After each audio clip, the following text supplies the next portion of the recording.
بخشش رحمت دلائل الخیرات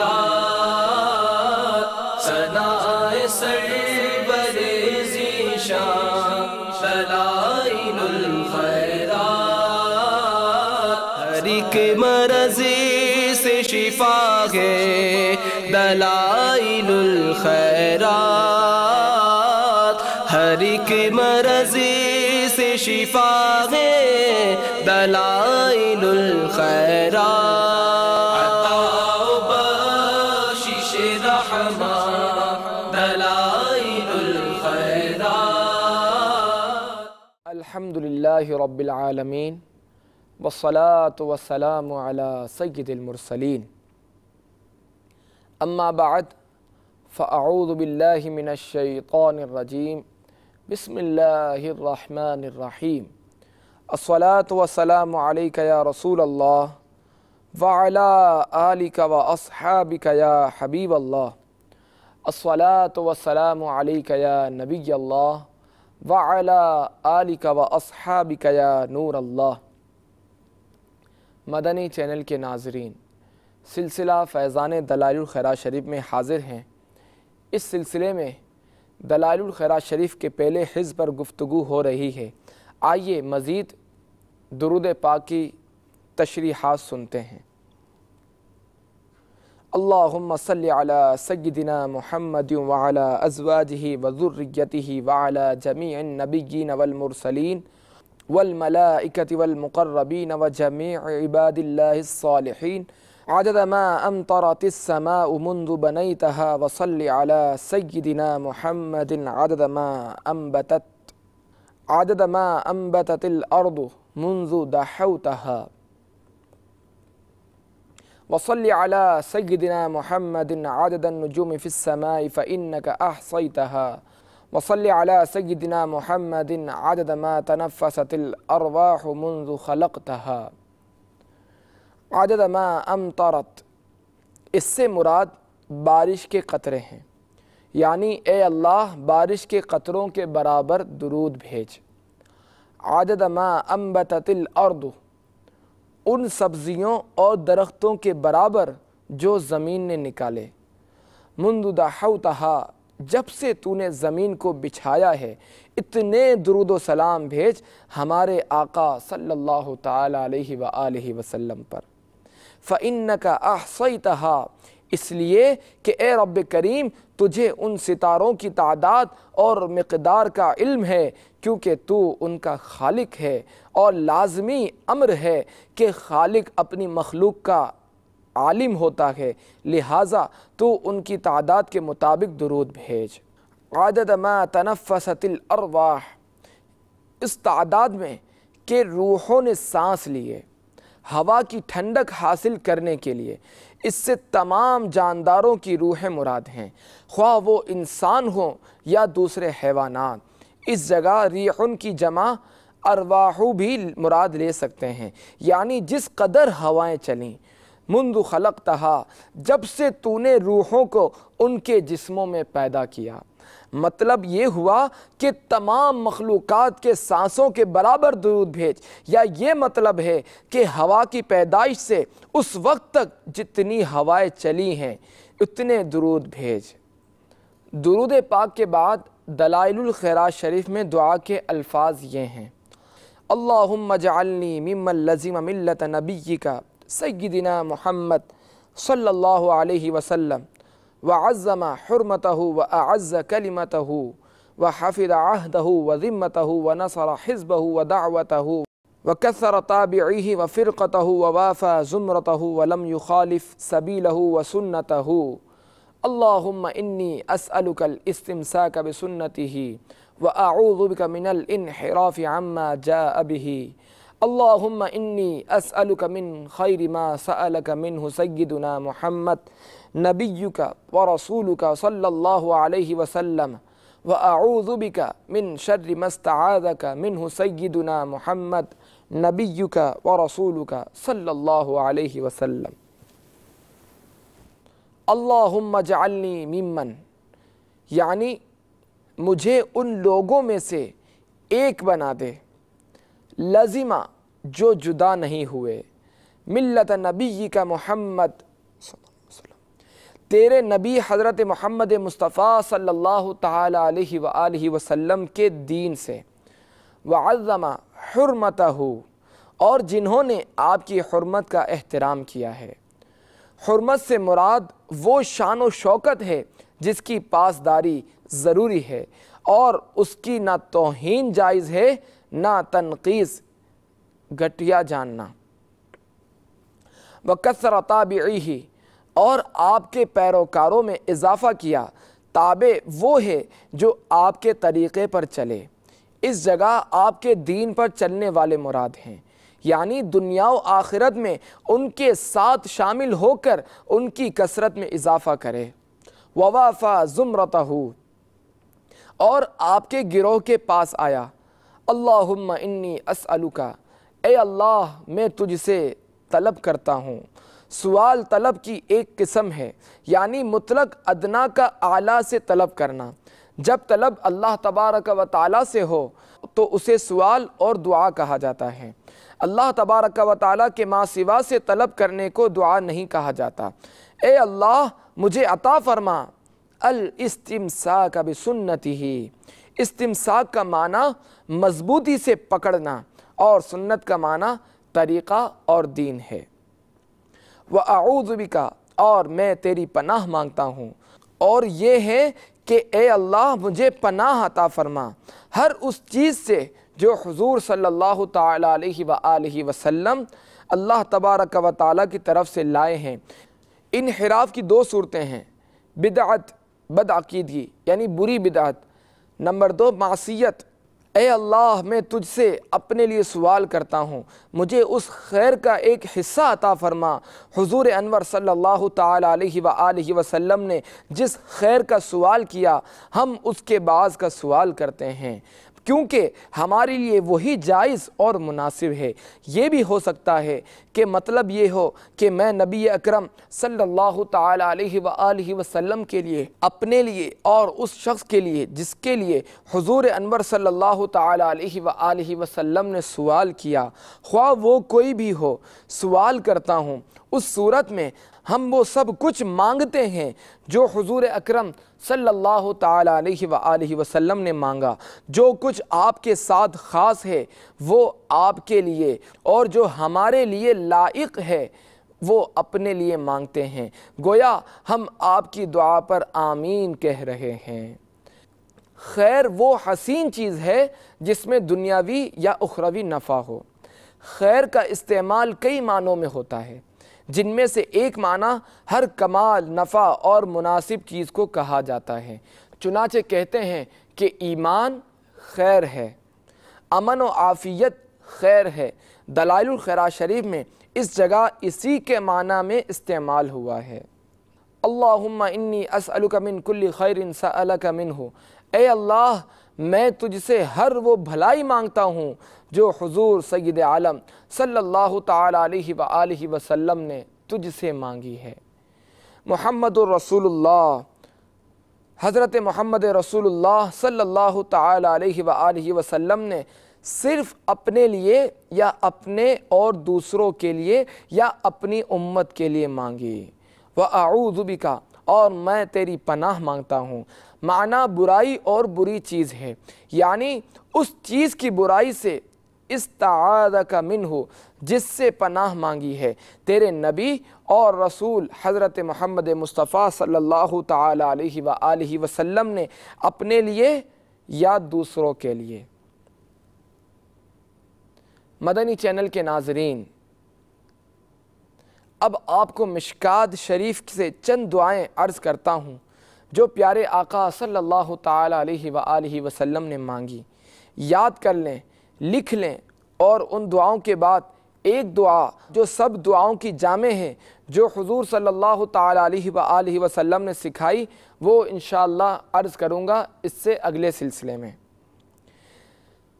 صلو علی الحبیب صلی اللہ تعالی علی محمد۔ روایت ہے حضرت زید بن ثابت سے، فرماتے ہیں کہ نبی کریم صلی اللہ تعالی علیہ وآلہ وسلم بنی نجار کے باغ میں اپنے خچر پر سوار تھے۔ اور ہم حضور صلی اللہ تعالی علیہ وآلہ وسلم کے ساتھ تھے کہ اچانک آپ کا خچر بتکا۔ مفتی احمد یار خان نعیمی رحمۃ اللہ تعالی علیہ اس حدیث پاک کے ان الفاظ کی شرح میں فرماتے ہیں کہ خچر عذاب قبر کو دیکھ کر بتکا تھا، اس کی آنکھ سے غیبی حجاب اٹھ گئے تھے کہ اس نے قبر کا عذاب دیکھ لیا تھا۔ پھر مزید فرماتے ہیں تو جس ولی پر حضور کا دست کرم پڑ جائے وہ عرش و فرش دیکھ لیتا ہے، خیال رہے کہ جانور قبر والوں کی چیخ و پکار سن لیتے ہیں، مگر عذاب قبر کا دیکھنا حضور کی برکت سے تھا، ورنہ ہمارے گھوڑے دن رات قبروں پر گزرتے ہیں، نہ بدکتے ہیں نہ اچھلتے ہیں۔ قریب تھا کہ آپ کو گرا دیتا۔ حضور نے فرمایا کہ ان قبروں کو کوئی پہچانتا ہے؟ ایک شخص نے عرض کیا کہ میں۔ حضور نے فرمایا یہ کب مرا ہے؟ عرض کیا کہ زمانہ شرک میں۔ تب حضور نے فرمایا کہ یہ گروہ اپنی قبروں میں عذاب دیے جاتے ہیں۔ پھر ہماری طرف چہرہ کر کے فرمایا کہ دوزخ کے عذاب سے اللہ کی پناہ مانگو۔ سب نے کہا ہم دوزخ کے عذاب سے اللہ کی پناہ مانگتے ہیں۔ فرمایا عذاب قبر سے اللہ کی پناہ مانگو۔ سب بولے ہم عذاب قبر سے اللہ کی پناہ مانگتے ہیں۔ فرمایا کھلے چھپے فتنوں سے اللہ کی پناہ مانگو۔ سبوں نے کہا ہم کھلے چھپے فتنوں سے اللہ کی پناہ مانگتے ہیں۔ فرمایا دجال کے فتنے سے اللہ کی پناہ مانگو۔ سبوں نے کہا ہم دجال کے فتنے سے اللہ کی پناہ مانگتے ہیں۔ روایت ہے حضرت ابو ہریرہ سے رضی اللہ تعالیٰ عنہ فرماتے ہیں کہ فرمایا رسول اللہ صلی اللہ تعالیٰ علیہ وآلہ وسلم نے کہ غم کے کنویں سے اللہ کی پناہ مانگو۔ لوگوں نے عرض کیا یا رسول اللہ غم کا کنواں کیا ہے؟ فرمایا دوزخ میں ایک جنگل ہے جس سے خود دوزخ روزانہ 400 بار پناہ مانگتی ہے۔ عرض کیا گیا یا رسول اللہ اس میں کون جائے گا؟ فرمایا اپنے اعمال میں دکھلاوا کرنے والے قاری، یعنی مطلب یہ ہے وہ بے دین علماء جو اچھے اعمال کے لباس میں لوگوں کے سامنے آئیں اور لوگوں کو گمراہ اور بے دین بنائیں۔ الامان الحفیظ۔ روایت ہے حضرت انس رضی اللہ تعالیٰ عنہ سے فرماتے ہیں کہ رسول اللہ صلی اللہ تعالیٰ علیہ وآلہ وسلم جب قضائے حاجت کے لیے داخل ہوتے تو فرماتے کہ اے اللہ میں خبیث جنات اور خبیثہ جناتیوں سے تیری پناہ مانگتا ہوں۔ یہ دعا استنجا خانے میں داخل ہونے سے پہلے پڑھ لی جائے۔ اللہم انی اعوذ بک من الخبث والخبائث، کیونکہ گندی جگہ پر اللہ کا ذکر ممنوع ہے اور ننگے ہو کر تو بات کرنا ہی منع ہے، کیونکہ استنجا خانے میں گندے جنات رہتے ہیں، اس لیے یہ دعا پڑھنی چاہیے۔ روایت ہے حضرت جبیر بن معطم سے انہوں نے نبی کریم صلی اللہ تعالیٰ علیہ وآلہ وسلم کو نماز پڑھتے دیکھا۔ آپ نے کہا اللہ بہت بڑا ہے، اللہ کی بہت تعریفیں ہیں، اللہ کی بہت تعریفیں ہیں، اللہ کی بہت تعریفیں ہیں۔ صبح و شام اللہ کی پاکی بولتا ہوں، 3 بار میں اللہ کی پناہ مانگتا ہوں شیطان سے، اس کے تکبر سے، اس کے شروروں سے اور اس کے وسوسوں سے۔ مفتی احمد یار خان نعیمی مشکات کی شرح مرآت میں اس حدیث پاک کی شرح میں لکھتے ہیں اگرچہ شیطان کے ہر شر سے پناہ مانگنی چاہیے، لیکن چونکہ یہ 3 شرارتیں بہت خطرناک ہیں اس لیے خصوصیت سے ان کا ذکر کیا۔ نفس کے معنی ہے پھونکنا۔ رب تبارک و تعالی فرماتا ہے وَمِن شَرِّ النَّفَّاثَاتِ فِي الْعُقَدِ، یہاں اس کی پھونک کا نتیجہ مراد ہے، یعنی جادو یا شعر، کیونکہ یہ دونوں شیطان کی اس پھونک سے پیدا ہوتے ہیں جو انسان کے دل میں مارتا ہے۔ خیال رہے کہ شعر سے برے شعر مراد ہیں، یعنی شیطانی اشعار، حمد الہی، نعت مصطفی، دینی اور رحمانی اشعار نہیں۔ مگر ابن ماجہ نے الحمدللہ کا ذکر نہ کیا اور آخر میں فرمایا من الشیطان الرجیم، اور حضرت عمر فرماتے ہیں کہ شیطان کا نفخ تکبر ہے۔ مفتی احمد یار خان نعیمی علیہ رحمہ مشکات کی شرح مرآت میں اس حدیث پاک کی شرح میں لکھتے ہیں یعنی انسان کے دل میں جو فخر و غرور پیدا ہوتا ہے وہ شیطان کی پھونک کا نتیجہ ہے۔ وہ دل میں ڈالتا ہے کہ تو سب سے بڑا ہے، سب تجھ سے چھوٹے ہیں۔ خیال رہے کہ اللہ اور رسول کے مقابلے میں تکبر کفر ہے، مسلمان کے مقابلے میں تکبر حرام، کفار کے مقابلے میں تکبر عبادت۔ یہاں پہلے دو تکبر مراد ہیں۔ روایت ہے حضرت عائشہ سے فرماتی ہیں کہ ایک رات میں نے نبی کریم صلی اللہ تعالی علیہ وآلہ وسلم کو بستر سے گم پایا۔ میں نے ٹٹولا تو میرا ہاتھ آپ کے تلووں پر پڑا، حالانکہ آپ مسجد میں تھے اور تلوے کھڑے ہوئے تھے، یعنی آپ سجدے میں تھے، اور آپ کہہ رہے تھے کہ مولا تیری رضا کی، تیری ناراضگی سے اور تیری معافی کی، تیری سزا سے پناہ لیتا ہوں۔ مفتی احمد یار خان نائمی علیہ رحمہ مشکات کی شرح مرآت میں اس حدیث پاک کی شرح میں لکھتے ہیں یعنی اگر تو عتاب فرمائے تو تیرے ہی کرم میں پناہ مل سکتی ہے، اور کہیں بلا تشبیہ یوں سمجھو جب بچے کو ماں مارتی ہے اور دور کرتی ہے تو بچہ ماں ہی سے لپٹتا ہے، کیونکہ اس کی آخری پناہ وہی ہے۔ خیال رہے کہ حضور صلی اللہ تعالی علیہ وآلہ وسلم کی پناہ میں آنا اس حدیث کے خلاف نہیں، کیونکہ حضور صلی اللہ تعالی علیہ وآلہ وسلم کا آستانہ رب کا آستانہ ہے۔ خود فرماتے ہیں انا فئۃ المسلمین، میں مسلمانوں کی پناہ ہوں۔ رب فرماتا ہے وَلَوْ أَنَّهُمْ إِذْ ظَلَمُوا أَنفُسَهُمْ جَاءُوكَ فَاسْتَغْفَرُوا اللَّهَ وَاسْتَغْفَرَ لَهُمُ الرَّسُولُ لَوَجَدُوا اللَّهَ تَوَّابًا رَحِيمًا۔ اور اگر جب وہ اپنی جانوں پر ظلم کریں تو اے محبوب تمہارے حضور حاضر ہوں اور پھر اللہ سے معافی چاہیں اور رسول ان کی شفاعت فرمائے تو ضرور اللہ کو بہت توبہ قبول کرنے والا مہربان پائیں گے۔ مزید حدیث پاک میں ہے میں تیری تعریف کی طاقت نہیں رکھتا، تو ویسا ہی ہے جیسے تو نے خود اپنی تعریف کی۔ روایت ہے حضرت عائشہ صدیقہ رضی اللہ تعالیٰ عنہ سے، فرماتی ہیں کہ رسول اللہ صلی اللہ تعالیٰ علیہ وآلہ وسلم نماز میں دعا مانگتے تھے، کہتے تھے الہی میں تیری پناہ مانگتا ہوں قبر کے عذاب سے، اور تیری پناہ مانگتا ہوں مسیح دجال کے فتنے سے، اور تیری پناہ مانگتا ہوں زندگی اور موت کے فتنوں سے۔ الہی میں تیری پناہ مانگتا ہوں گناہ اور قرض سے۔